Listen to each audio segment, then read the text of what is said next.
Hey everyone, welcome back to my channel. This is Coffee with Katie. Little Irish luck for you today. My friend actually got this mug for me when she went to an airport in Ireland because it was somewhere I've always wanted to go, and I did eventually go there. So today's video is going to be my mid-year book freakout tag. Was I tagged in this? No. Am I gonna do it anyway? Absolutely.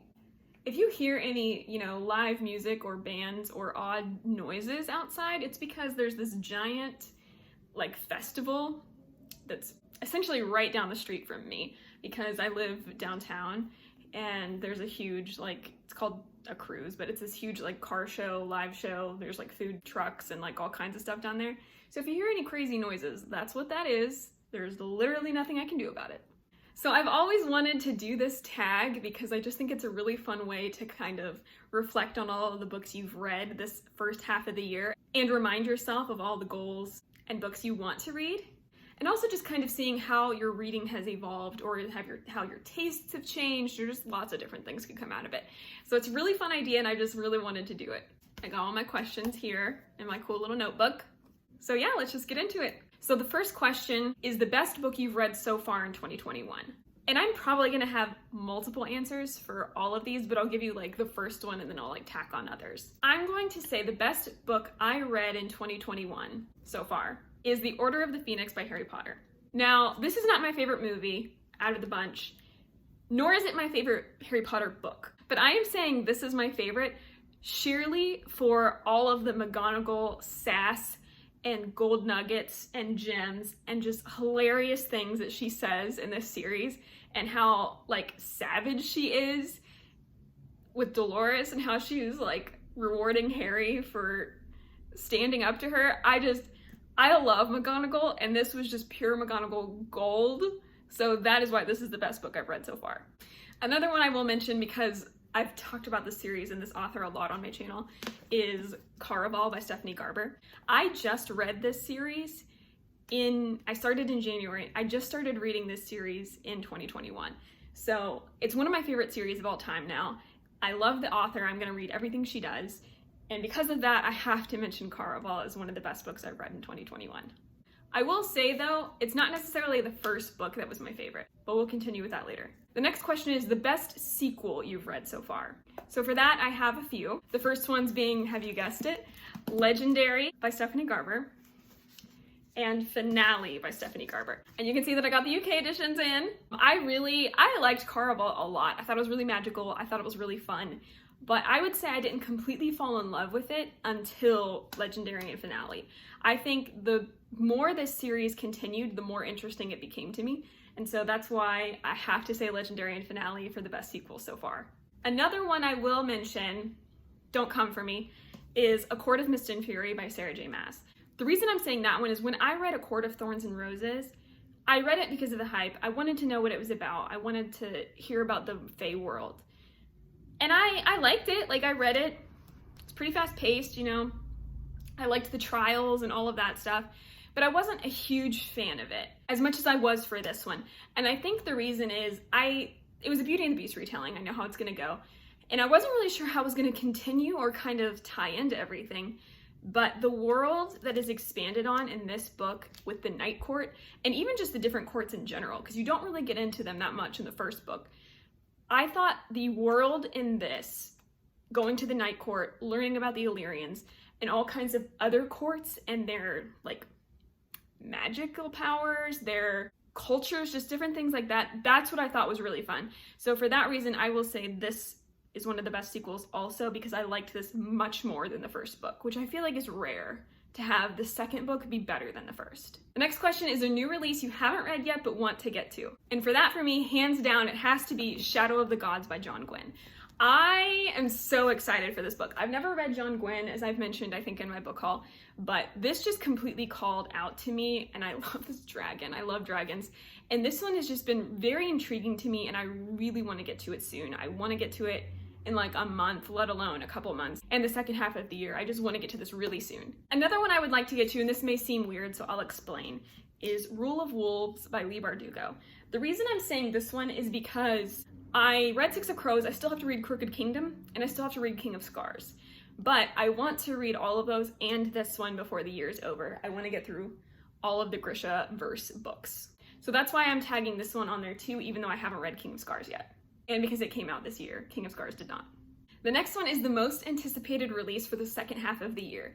So I'm sure there's a lot of ones I could pull out, but there's two that come to mind immediately, and I'm sure you could guess one of them, but one of them is Once Upon a Broken Heart by Stephanie Garber. I cannot wait. I have pre-ordered 2 copies of this. There could be more, I don't know, we'll see. I'm just so excited. And another one I'm really looking forward to is Kingdom of the Cursed by Carrie Maniscalco. I really liked Kingdom of the Wicked, and I really want to see how that series continues, and I'm very excited to start a new series by Stephanie Garber. I guess I'll also tag in, I'm also excited for Gods and Monsters by Shelby Murin, and Rain by Cora Carmack was supposed to come out, and then she posted something on Instagram that says it wasn't releasing in July, and I'm having an existential crisis, but it's fine.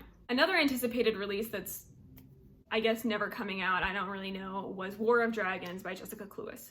The next one is the biggest disappointment.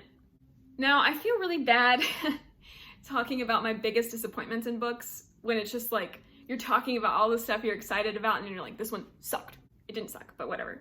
But, you know, it's a question, I'm gonna answer it. So, one of my biggest disappointments so far this year has been The Beholder by Anna Bright. I read like the selection series and it was fine, whatever, not great, but it was, you know, it was fun to read for a time. I thought this would be similar. I thought it'd be kind of an interesting bachelor type story, bachelorette, I guess, type story, and it would just be fun, but man, that was really disappointing for me because I didn't think it was gonna be like the best thing I've ever read, but I thought it would be fun, and I thought, you know, I would have fun with it, just like you have fun watching The Bachelor or The Bachelorette. It's silly, but it's fun. It was not fun, it was not entertaining, and I was really disappointed in it because I thought I would really enjoy it for what it was, like junk food. But no, it was disappointing to me. If you would like to see a review of that, I can do that. I know I started ranting about it in a wrap-up one month and said I would do a review. If you still want to see that, let me know. I'll try to get it in. Another one of my bigger disappointments was just the Mortal Instruments series in general.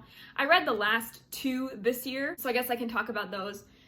But I really liked City of Bones. I really liked the first one, and then I felt like books 2, 3, and 4, there were plot points obviously that were important, but I just feel like those books could have almost been cut out and would not have affected the series that much. I did like 5, but I only liked 5 because of one of the characters, and same with 6, and I was kind of disappointed in the ending of 6. So I just feel like this entire series was pretty disappointing to me because I thought I was really gonna love it. And it's definitely my kind of thing, and I'm still reading them, I'm still going through all of the other series, but this just wasn't it for me. And then we have the biggest surprise so far this year. That, for me, has to be The Infernal Devices by Cassandra Clare, same author as The Mortal Instruments. So I just told you, I wasn't really a huge fan of The Mortal Instruments. It kind of let me down the more the series went on. So I thought, this will be fun, but it's not going to be like the best. I loved this series. I thought it was so good, and that really took me by surprise because of how I felt about The Mortal Instruments. And I had heard people say, like, you'll like this more than The Mortal Instruments, or this is better than The Mortal Instruments. But honestly, I was like, well, how much better could it be? And it's a lot better. Well, to me. I know a lot of people really like The Mortal Instruments. I know a lot of people like The Dark Artifices and just different stuff. But I just thought this one was so funny, and I really had a great time reading them, and I went through them really quickly. So this was definitely a big surprise for me. Another big surprise for me, which I don't have the physical copy, but I might get one soon, is A Good Girl's Guide to Murder by Holly Black. I am not a big contemporary reader.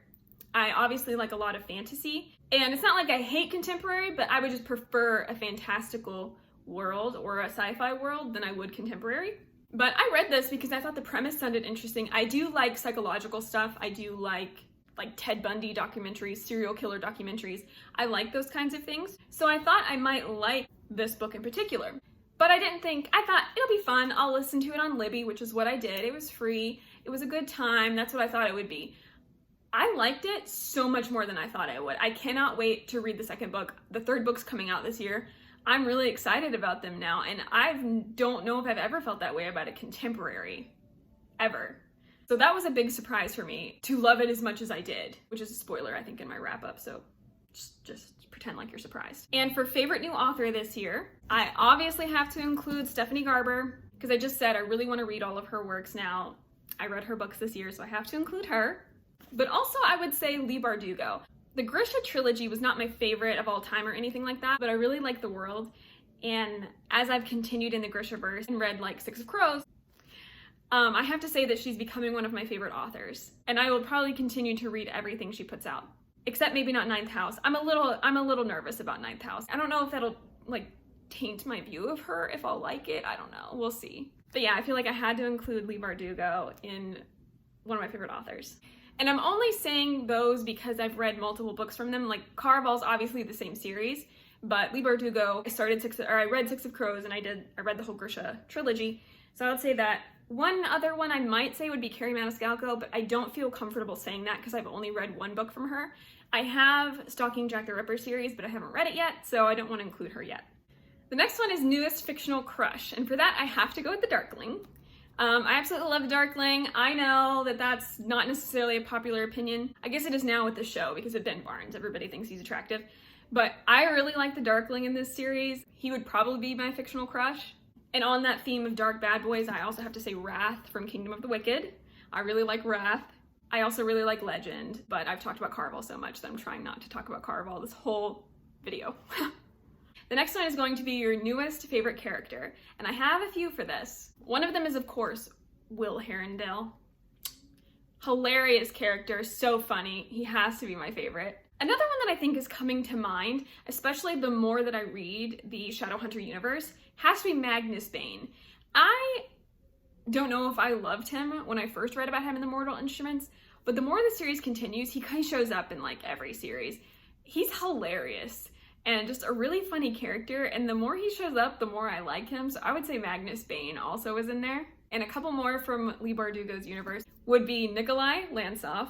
I love Nikolai, he's great, so funny, so charming, just such a great character. I think he's one of the best characters in this series. I also really like Zoya, which could be controversial, I don't know, because I haven't read King of Scars. More favorite characters, I love Kaz Brekker. Kaz Brekker and Matthias Helvar are probably my favorites from the Six of Crows duology so far. I really like Kaz, I think he's BA. Matthias is awesome, I love him. I like how dark and vicious Kaz is, and I like Matthias growing, and I also think he's really funny when he calls Kaz a demon.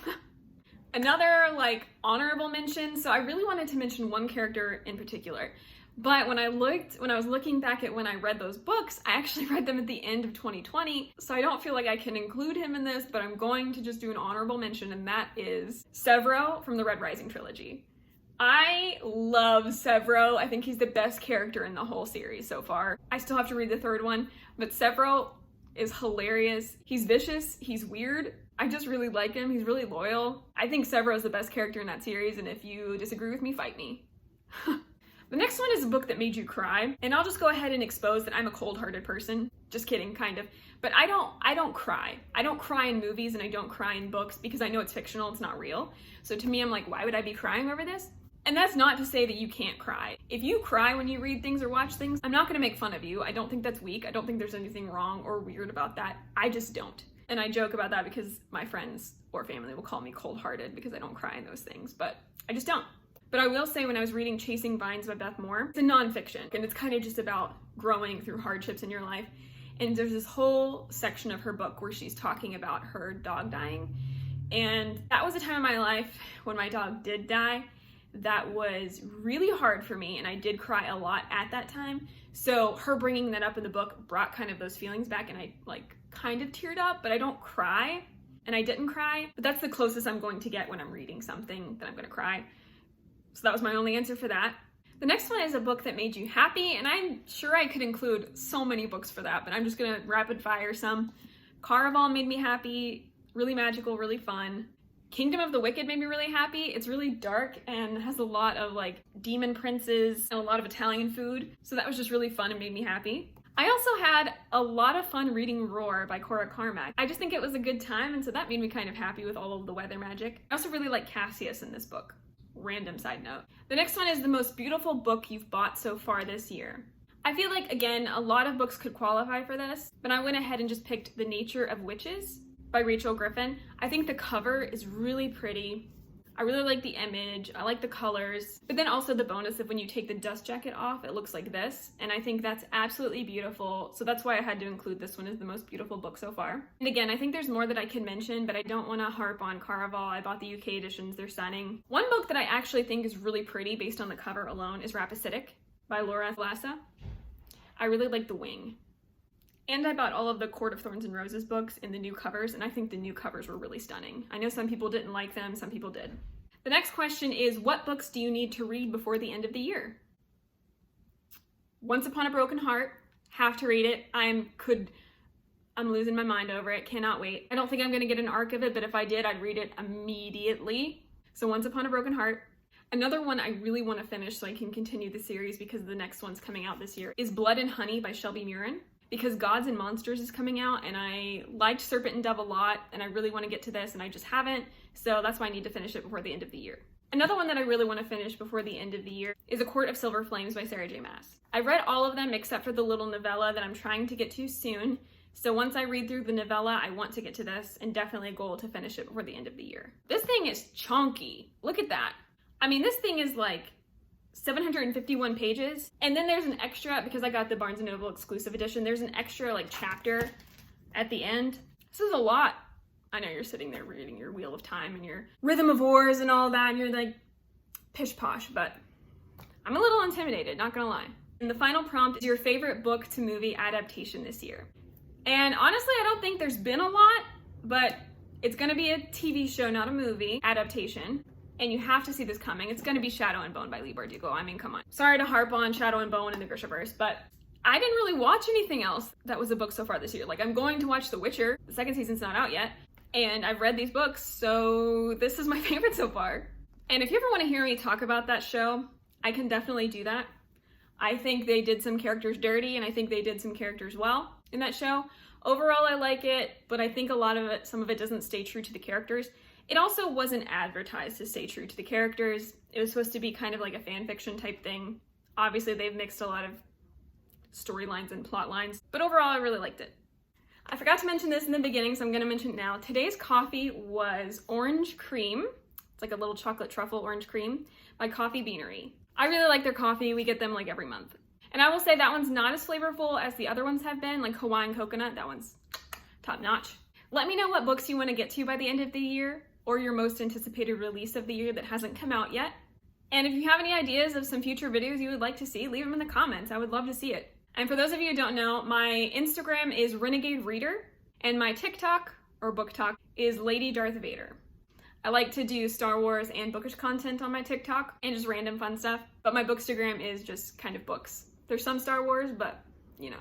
I do have my July TBR and my June reading wrap-up coming up soon. Just a small update for you. We did start building 2 more bookshelves, so we have one built over there, and we're gonna get the second one built, I believe, today or this weekend. And then I can start organizing all of my books, reorganizing them, and then I should be able to start doing a bookshelf tour soon. Also, my birthday's in July. I'm also gonna be putting up a birthday book haul, and it's probably gonna be books and some other bookish stuff or random Star Wars stuff. So just be on the lookout for that. I think that's gonna be a really fun time. All right, everyone, that is it for today's video. Please like this video if you liked it. Subscribe if you wanna see some more. Stay safe and caffeinated. Bye.